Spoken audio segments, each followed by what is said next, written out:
सापडला नाही असा एकही पाकिस्तानी नागरिक नाही. राज्यातील सर्व पाकिस्तानींची ओळख पटली आहे. शिंदेंच्या 107 पाक नागरिक असल्याच्या वक्तव्यानंतर मुख्यमंत्री देवेंद्र फडणवीसांची माहिती.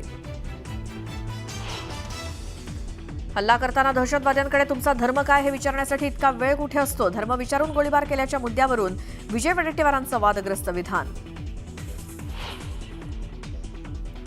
पंतप्रधान नरेंद्र मोदी आणि संरक्षण मंत्री राजनाथ सिंह यांच्यातील हाय प्रोफाईल बैठक संपली. पहलगाममध्ये झालेल्या हल्ल्याच्या पार्श्वभूमीवर दोघांमध्ये 40 मिनिटं चर्चा. पहलगाम हल्ल्याच्या पार्श्वभूमीवर पाकिस्तानच्या युट्यूब चॅनलवर भारत सरकारकडून बंदी. तणाव वाढवणारी, खोटी आणि दिशाभूल करणारी माहिती पसरवणाऱ्या युट्यूब चॅनल्सला दणका.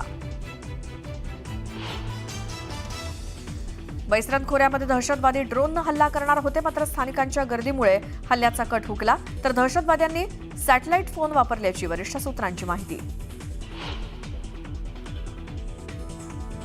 पाकिस्तानी दहशतवादाचा नवा चेहरा समोर आला. लाखांपेक्षा जास्त पाकिस्तानी मुलींचं भारतात लग्न.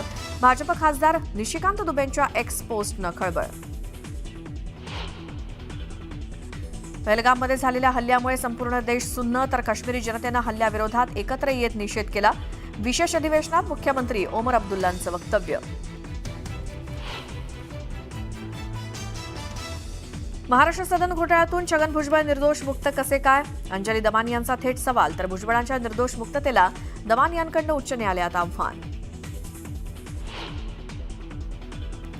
धनंजय मुंडेंविरोधात अंजली दमानिया पुन्हा मैदानात. मंत्रिपदाचा राजीनामा दिल्यानंतरही मंत्रालयात धनंजय मुंडेंच्या नावाचं कार्यालय कशासाठी? ट्विटरवरती फोटो पोस्ट करत अंजली दमानी यांचा थेट सवाल. मुंबई अहमदाबाद बुलेट ट्रेन 2028 मध्ये सुरू होणार. मुख्यमंत्री देवेंद्र फडणवीसांची घोषणा. तर प्रकल्पातील दिरंगाईवरनं फडणवीसांचा महाविकास आघाडीवरती निशाणा.